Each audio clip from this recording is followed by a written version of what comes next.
dan keselamatan kerja di Departemen Food and Beverage. Yang pertama yaitu sanitasi fisik bangunan. Untuk sanitasi fisik bangunan terlihat bahwa dinding dan lantai yang bersih. Yang kedua yaitu ada fasilitas sanitasi. Yang pertama ada lemari di sebelah sana yang berfungsi untuk penyimpanan peralatan memasak. Selanjutnya ada storage room yang berfungsi untuk penyimpanan peralatan makan dan bahan makanan. Ini terdapat freezer dan kulkas untuk penyimpanan bahan makanan, dan juga terdapat piring, gelas, dan lemari-lemari untuk penyimpanan peralatan makan. Hygiene penjamak makanan yang perlu diperhatikan yaitu memastikan bahwa diri dalam keadaan sehat. Yang kedua yaitu pakaian harus terjaga kebersihannya. Yang ketiga yaitu untuk laki-laki alangkah baiknya jika wajahnya bersih dari kumis dan jenggot untuk masalah kehigienisan dalam penyiapan makanan. Berdasarkan pedoman CHSE yang telah dibuat oleh Kemenparekraf sebagai berikut. Pertama yaitu karyawan penjamak pangan harus dalam keadaan sehat pada saat melaksanakan pekerjaan di dapur. Yang kedua, karyawan penjamak pangan tidak menggunakan perhiasan seperti cincin, gelang, dan jam tangan. Yang ketiga, mewajibkan semua penjamak pangan atau karyawan yang kontak langsung dengan pangan agar menggunakan masker, sarung tangan, atau penjepit saat menyentuh pangan siap saji, dan mengenakan penutup kepala dan celemek pada saat persiapan pengolahan penyajian makanan. Yang keempat, membatasi kontak secara langsung pada makanan yang sudah matang atau siap disajikan dengan sarung tangan.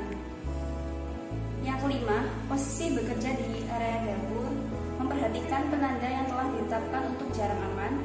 Yang keenam, mencuci tangan dengan air mengalir dan sabun sebelum dan sesudah masak. Selanjutnya, saya akan menjelaskan alat perlindungan diri seorang staf F&B. Yang pertama yaitu ada head cook. Seorang chef wajib mengenakan head cook yang berfungsi untuk mencegah rambut masuk ke dalam makanan dan juga menyerap keringat. Serta head cook ini berfungsi sebagai pembeda tingkatan jabatan seorang chef. Yang kedua yaitu double breasted jacket. Double breasted jacket ini adalah seragam yang dibuat khusus untuk seorang chef. Seragam ini terbuat dari bahan katun yang tebal yang berfungsi untuk melindungi chef dari hal yang tidak diinginkan seperti tumpahan makanan yang panas atau sengatan alat masak yang panas. Yang ketiga yaitu ada apron. Apron ini berfungsi sebagai pelindung dari cipratan minyak yang panas dan bahan makanan yang panas. Yang terakhir yaitu ada sepatu anti-slip. Sepatu anti-slip ini berfungsi sebagai landasan kaki agar tidak terpleset, atau juga bisa menggunakan safety shoes, yaitu sepatu yang didesain khusus untuk seorang chef. Selanjutnya yaitu proses penyelenggaraan makanan. Proses penyelenggaraan makanan terbagi menjadi 6. Yang pertama yaitu pemilihan bahan makanan. Misal ketika memilih bahan makanan mentah atau segar, dianjurkan untuk ke tempat yang telah diawasi. Contohnya seperti pasar swalayan atau supplier bahan makanan yang telah berizin. Begitu juga dengan pemilihan bahan makanan olahan pabrik. Contohnya seperti makanan kaleng dan bumbu kemasan. Atau juga bahan tambahan pada makanan, yaitu seperti pengawet, penyedap, dan pewarna. Itu semua harus sudah terdaftar di Departemen Kesehatan. Yang kedua yaitu tempat penyimpanan bahan makanan. Tempat penyimpanan bahan makanan harus selalu terpelihara dan dalam keadaan bersih. Lalu penempatannya terpisah dengan makanan jadi, serta bahan makanan disimpan dalam aturan sejenis, disusun dalam wadah yang sedemikian rupa sehingga tidak mengakibatkan makanan rusak.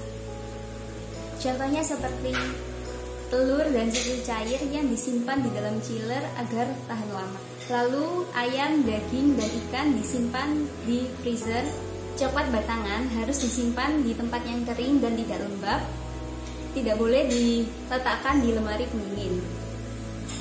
Sedangkan tepung tidak boleh disimpan di tempat yang lembab, harus di tempat yang kering dan tertutup rapat agar tidak bau, karena sifatnya yang menyerap bau. Begitu pula dengan butter dan margarin. Penyimpanannya harus terhindar dari cahaya dan panas agar tidak menyebabkan bau. Sedangkan untuk penyimpanan coklat kompon harus terbungkus rapat di tempat yang kering dalam suhu ruangan. Tidak boleh disimpan di lemari pendingin agar tidak rusak. Yang ketiga yaitu pengolahan makanan. Dalam pengolahan makanan, seorang penjamah makanan harus menerapkan dasar-dasar hygiene dan sanitasi makanan, mulai dari alat yang digunakan, serta memastikan makanan memenuhi syarat gizi. Selanjutnya yang keempat yaitu penyimpanan makanan masak. Tujuan dari penyimpanan makanan ini adalah untuk mengawetkan makanan dan mengurangi pembusukan. Dalam penyimpanan makanan, makanan yang disimpan harus tertutup, lalu disimpan di ruangan yang tertutup dan bersuhu dingin, serta tidak tercampur antara makanan yang siap dimakan dan bahan mentah. Selanjutnya, proses yang kelima yaitu pengangkutan makanan. Makanan yang telah diolah dan disimpan dengan baik akan menjadi tercemar apabila proses pengangkutannya tidak baik. Oleh karena itu, perlu diperhatikan proses pengangkutan makanan yang baik, yaitu sebagai berikut. Yang pertama yaitu makanan jadi tidak diangkut bersama dengan makanan mentah. Yang kedua, makanan diangkut dengan wadah sendiri-sendiri. Yang ketiga, pengisian wadah tidak sampai penuh sehingga tersedia udara yang cukup untuk ruang gerak. Proses penyelenggaraan makanan yang terakhir yaitu penyajian makanan. Dalam penyajian makanan yang baik, harus terhindar dari pencemaran, peralatan untuk penyajian harus terjaga kebersihannya, lalu untuk penyajian harus mengenakan pakaian yang bersih. Kesimpulannya, jika kita menerapkan hygiene dan sanitasi makanan dengan baik, maka akan menghasilkan kualitas makanan yang baik. Namun, jika kita tidak menerapkan hygiene dan sanitasi makanan, maka akan menimbulkan penyakit bagi tubuh. Beberapa penyakit yang disebabkan oleh makanan yaitu seperti tipes, diare, dan gagal ginjal. Tipes ini disebabkan oleh makanan yang tidak sehat dan tidak terjaga kebersihannya. Sedangkan diare ini terjadi karena makanan yang tercemar oleh polusi, debu, serta lalat yang hinggap pada makanan. Sedangkan gagal ginjal disebabkan oleh bahan pengawet, bahan pewarna, dan bahan pemanis buatan. Sekian penjelasan mengenai penerapan hygiene, sanitasi, dan keselamatan kerja pada Departemen Food and Beverage. Terima kasih.